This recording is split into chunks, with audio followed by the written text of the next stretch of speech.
Welcome to the video lecture series in History Class 12th. Today, we will continue with our discussion about 4th chapter which deals with thinkers, beliefs and buildings during 600 BCE to 600 CE. In this chapter, we are dealing with 4 subtopics. 2 we have already discussed. Those are important historical monuments, Sanchi and Amravati Stoop, and about new questions, sacrifices and debates. Today we will discuss about Jainism and Buddhism, and after that understanding new religious traditions through sculptures and paintings. Jainism and Buddhism gives insight into origin and central teachings of Jainism, compilation of teachings of Mahavira, spread of Jainism, and in Buddhism its origin, teachings of Buddha, preparation and preservation of Buddhist text, Buddhist organization or Sangha, and also about causes of the rapid growth of Buddhism and comparison between Buddhism and Jainism. Around 600 BCE, that is before Common Era, to 600 CE, that is Common Era, approximate 64 sects were prevalent and Jainism and Buddhism emerged as the most prominent among them. Now about Jainism. The basic philosophy of the Jainas was already in existence in North India before the birth of Vardhaman Mahavira. According to Jain traditions, Vardhaman Mahavira is the 24th Tirthankar. Tirthankar means the guide who shows path to men and women across the river of existence. Then what were the central teachings of Jainism? Firstly, Jainas believed that the whole world is animated. Even stones, rocks and water have life. Secondly, non-violence, especially towards humans, animals, plants and insects is the central theme of Jaina philosophy. Jainas believed in karmic theory, that is, according to Jain teachings, the cycle of birth and rebirth is shaped through karma. And to attain freedom from the cycle of karma, Jaina philosophy is stressed upon severe penance and asceticism. This penance and asceticism is possible only by renouncing the world, and for renunciation, living in monasteries is a necessity. In monasteries, Jaina monks and nuns, they took certain vows like non-violence. They took vow of aparigraha. Aparigraha means abstain from possessing property. They took vow of brahmacharya, that is to observe celibacy. No stealing, no lying. Now let's see about compilation of teachings of Mahavira. The teachings of Mahavira were recorded by his disciples in common man's language, often in the form of stories which could appeal to ordinary people like you and me. For example, in Uttradhyan Sutta, it's a Prakrit text story of a queen named Kamlavati. Kamlavati, who is trying to persuade her husband to renounce the world, and how one enjoys freedom once he or she gets free from the worldly things. The spread of Jainism. Jaina literature was produced in a variety of languages like Prakrit, Sanskrit and Tamil, which shows that it is spread to many parts of India. Secondly, Jaina manuscripts were carefully preserved in libraries, the libraries which were attached to the temples. Many stone sculptures of Jaina Tirthankaras were produced by devotees which have been recovered from various sites throughout India. Now let's talk about Buddhism now, since they both were contemporary. Now Buddhism originated in India and very soon it is spread to various parts of the world. But Jainism did not spread to various parts of the world. As we can see in the map, Buddhism spread to China, Sri Lanka, Korea, Japan, Burma, which is now called Myanmar, Thailand, Indonesia, many other countries. About origin of Buddhism, according to hagiographies, hagiography means it is a biography of a saint or religious leader which often praises the saint's achievements and may not always be literally accurate. Now, Gautam Buddha, the founder of Buddhism, his childhood name was Siddhartha. He was the son of the chief of the Shakya clan and he was brought up in a very protected environment in palace between luxuries, and he was kept away from the harsh realities of life. One day, he persuaded his charioteer to take him into the city for a ride. There he saw four things. He saw an old man, a sick man, a dead body, and a saint, an ascetic. An old man, a sick man, and dead body made him realize that the decay and destruction of the human body is unavoidable.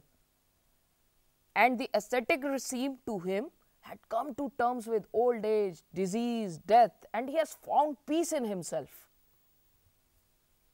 Now, Siddhartha decided to follow the path of that saint who is free from all these worries and everything. So, Siddhartha also left home. He meditated for several days and finally he attained enlightenment and thus called the Buddha. Buddha means enlightened. Now, the teachings of the Buddha. Buddha taught about four noble truths. Those were, the world is constantly changing, so it is transient, that means anitya, and there is nothing permanent in this world, so world is soulless, that is anant. In this ever changing soulless world, sorrow, dukh is intrinsic to human existence, means till humans are in existence, sorrow will be there. Now, how to get rid of sorrow?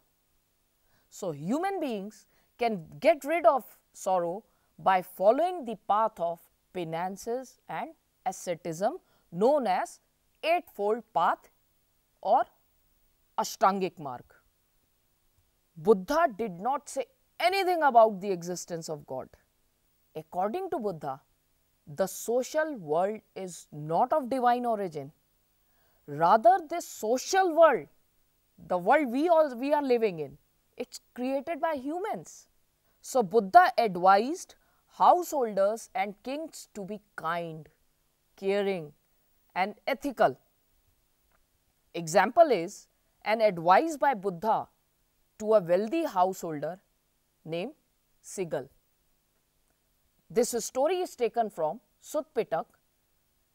Sutta Pitaka is one of the three Pitaks, where Buddha advised him about how to behave with servants, sannyasis, parents, teachers, and his wife. And an individual can attain self-realization and freedom from cycle of birth and death through individual efforts, not through sacrifices. His last words to his followers were, "Be lambs unto yourself, as all of you must work out your own liberation." Rather than extreme path, Buddha advocated the path of moderation. extreme path was followed by Jainas, not by Buddhists.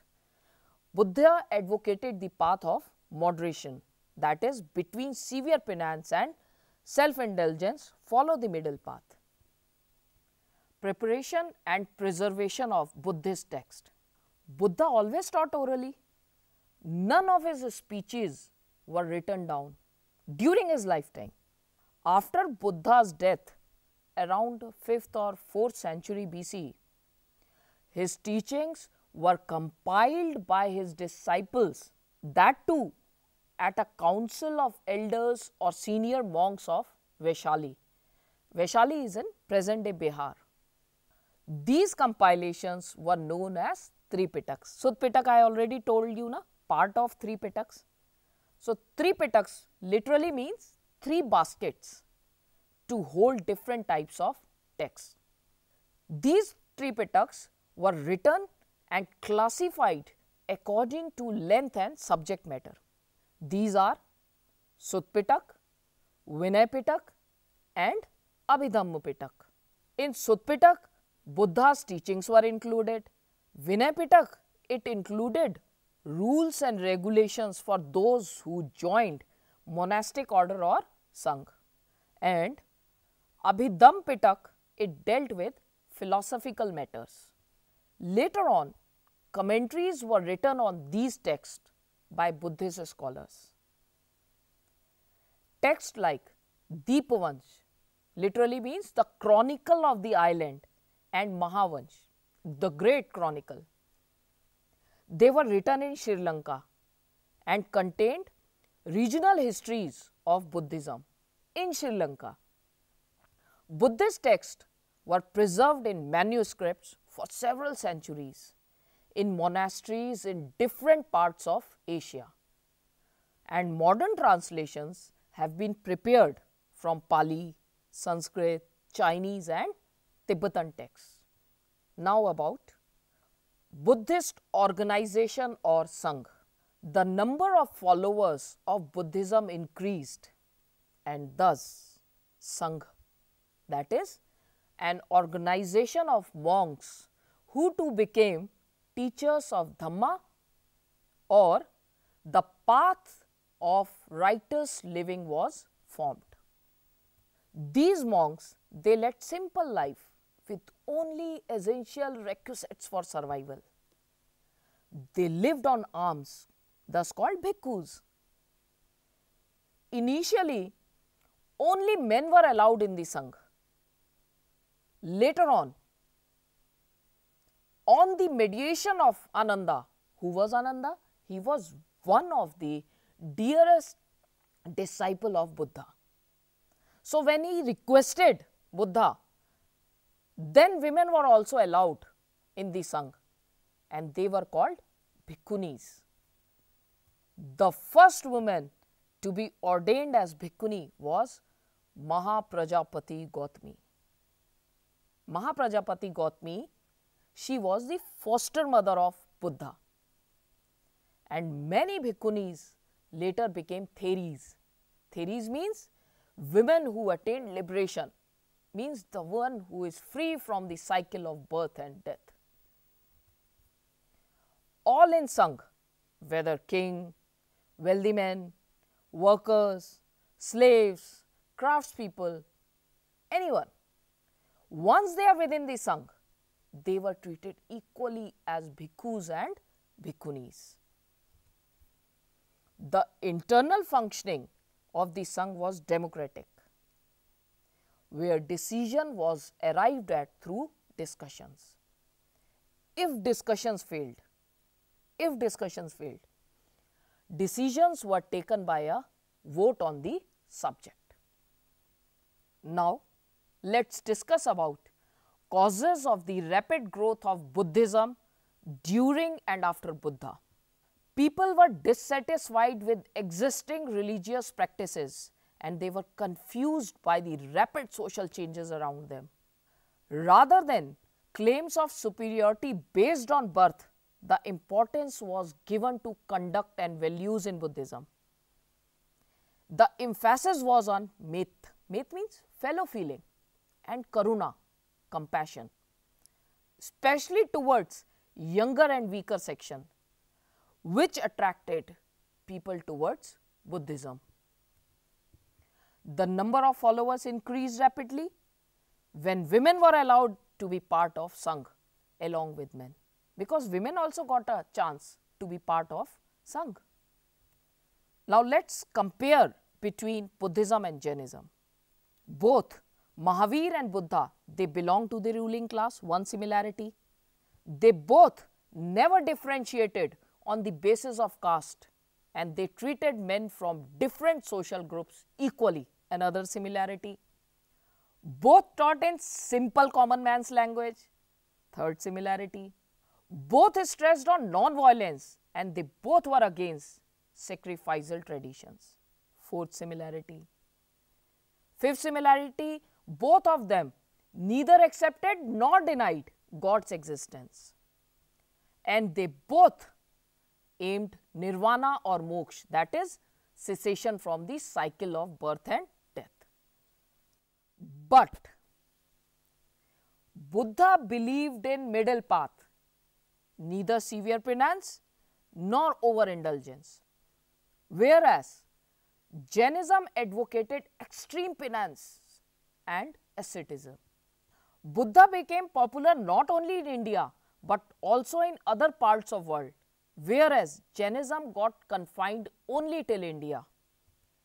So, in this subtopic, Jainism and Buddhism, we discussed about origin and central teachings of Jainism, compilation of teachings of Mahavira, spread of Jainism, then origin of Buddhism, teachings of Buddha, preparation and preservation of Buddhist text, Buddhist organization or Sangha, causes of the rapid growth of Buddhism, and comparison between Buddhism and Jainism.